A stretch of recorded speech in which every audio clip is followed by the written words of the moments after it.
তোমার কীর্তির চেয়ে তুমি যে মহৎ, তাই তব জীবনের রথ পশ্চাতে ফেলিয়া যায় কীর্তিরে তোমার বারংবার। তাই চিহ্ন তব পড়ে আছে, তুমি হেথা নাই। বীর মুক্তিযোদ্ধা নুরুল ইসলাম বাবুল এক মহান উদ্যোক্তা ও স্বপ্নসারথীর নাম।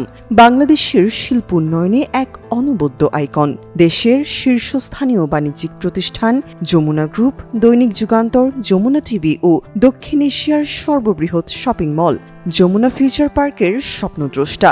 একে একে গড়ে তোলা ৪১টি বড় শিল্প প্রতিষ্ঠানের কর্ণধার।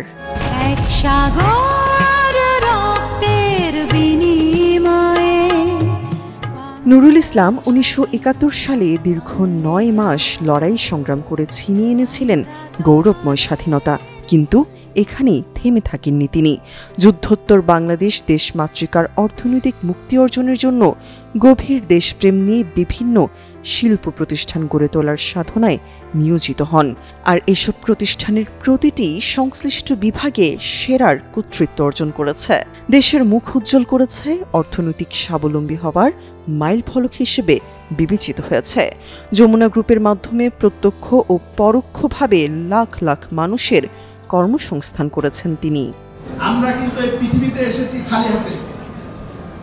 এই পৃথিবীতে এসে আমি বহু সম্পদের মালিক হয়েছি।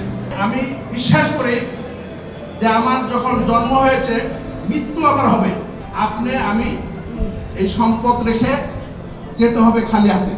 আপনাকে সারা জীবন ৫০০,০০০ বছর মনে রাখবে যদি আপনি জনগণের জন্য ভালো কিছু করে দেন। তাই বলি, যতদিন বেঁচে আছেন বা বেঁচে থাকি, আসুন সবাই মিলে এই দেশের জন্য কিছু করি। দেশের প্রতি গভীর ভালোবাসা ও প্রতিশ্রুতি থেকে দেশেই তিনি হাজার হাজার কোটি টাকা বিনিয়োগ করেছেন।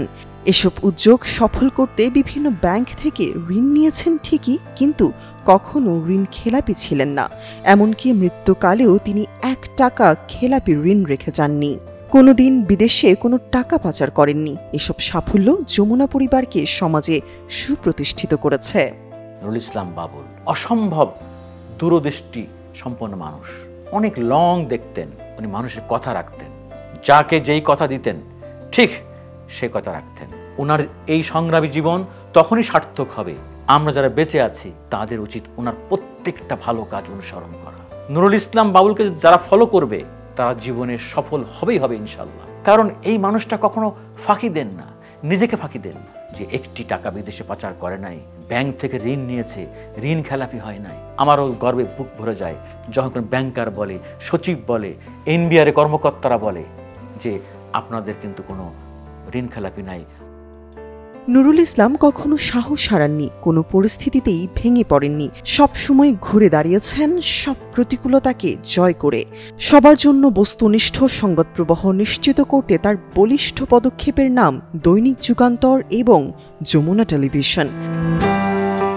যে স্বপ্নের বীজ বুনে গেছেন সেইটাকে আমরা আঁকড়ে ধরে আছি এবং সেই লক্ষ্যেই কিন্তু আমরা আগাই। আমাদের প্রতিটি কর্মী যমুনা চেয়ারম্যান, মরহুম চেয়ারম্যানের স্বপ্নটাকে আমরা আঁকড়ে ধরেই কিন্তু এগোচ্ছি। আমি এটুকু বলতে পারি যে আজকের এই দিনে যে উনি খুবই কর্মী বান্ধব, সাংবাদিক বান্ধব ছিলেন এবং গণমাধ্যম বান্ধব একজন মালিক ছিলেন। ওনার মতো মালিক আমি জানি না আর কজন আছেন, কিন্তু ওনাকে আমার এই কর্মজীবনে উনি দাগ কেটেছেন এবং উনি অনেক দিন এই জন্যই মনে থাকবেন। আজ তিনি আমাদের মাঝে নেই, কিন্তু তার হাতে গড়া দুঃসাহসী গণমাধ্যম দেশ সেরার অনন্য ভূমিকা রেখে চলেছে। তার জীবদ্দশায় দীর্ঘ ১২ বছর আইনি লড়াই চালিয়ে সম্প্রচারের অধিকার প্রতিষ্ঠা করেছিলেন যমুনা টেলিভিশনের, কিন্তু কারো কাছে মাথা নত করেননি, আপোষ করেননি।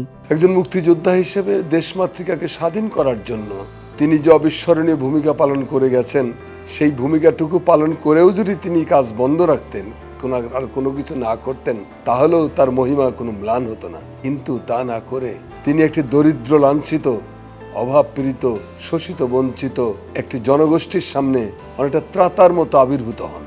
অসংখ্য ইন্ডাস্ট্রি প্রতিষ্ঠা করে তিনি যেমন যমুনা গ্রুপকে পুষ্পে পল্লবে প্রস্ফুটিত করেছেন, বিকশিত করেছেন, তেমনি লক্ষ মানুষের কর্মসংস্থান দিয়ে বদলে দিয়েছেন অনেকের জীবনের চাকা। তার মতো কর্মবীর, তার মতো এরকম স্বপ্ন সারথি, তার ঋণ, তার অবদান এটা কখনো ভোলার নয়।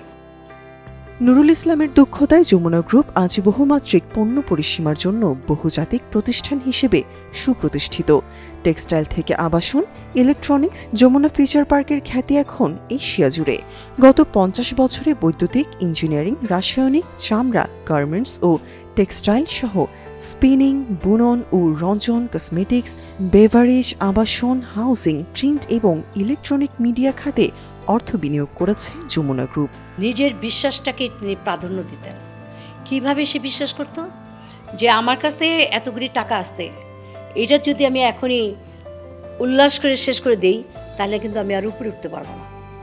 উনি ওই টাকা ধরতেনই না, উনি আনন্দ উল্লাস করে টাকা শেষ করতেন না।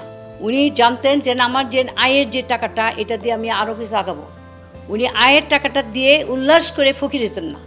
উনি সবসময় ওই টাকাটা সেভ করতেন আর একটা কিছু করার জন্য। বাইরে উনি টাকা পয়সা রাখেননি। উনি বলল যে আমার দেশকে আমি ভালোবাসি, আমার দেশের মানুষকে আমি ভালোবাসি। উনি মানুষকে নিয়ে অনেক ভাবতেন, দেশকে কিভাবে ডেভেলপ করবে, এটা এই চিন্তাধারা ওনার ভিতরে সবসময় ছিল। দেশকে কি দিবে, দেশকে মিল ফ্যাক্টরি করে গড়ে দিবে, বেকারত্ব কমে যাবে, এইরকম মনোভাব তার ছিল। স্থানীয় ও বৈশ্বিক উভয় বাজারে যমুনা গ্রুপের পণ্যের সুনাম রয়েছে। জার্মানি, সুইজারল্যান্ড, যুক্তরাষ্ট্র, জাপান, ভারত, ইতালি থেকে প্রযুক্তি ও যন্ত্রাংশ আমদানির মাধ্যমে বৈশ্বিক বাজারে সেরা কোয়ালিটির পণ্য উৎপাদন করে টেক্সটাইলের নতুন বিশ্ব গড়ে তুলেছে যমুনা গ্রুপ। উৎপাদন শিল্প থেকে শুরু করে মিডিয়া খাত, বৈচিত্র্যময় ব্যবসায়িক ক্ষেত্র, যমুনা গ্রুপ আর দৈনিক যুগান্তর দেশের আপামর জনগণের মুখপাত্র হিসেবে স্বীকৃতি লাভ করেছে। সুনামের সাথে সমান তালে এগিয়ে যাচ্ছে অনলাইন এবং মাল্টিমিডিয়া।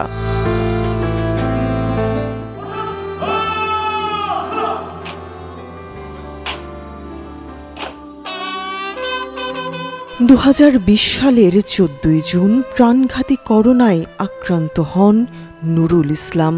ওই দিনই তাকে এভারকেয়ার হাসপাতালে ভর্তি করা হয়। করোনায় তার কিডনি ক্ষতিগ্রস্ত হয়। পরে 13 জুলাই না ফেরার দেশে পাড়ি জমান সংগ্রামী এই মানুষ। হে অকুতভয়, হে অভিভাবক, শ্রদ্ধা ভরে স্মরণ করছি আজ।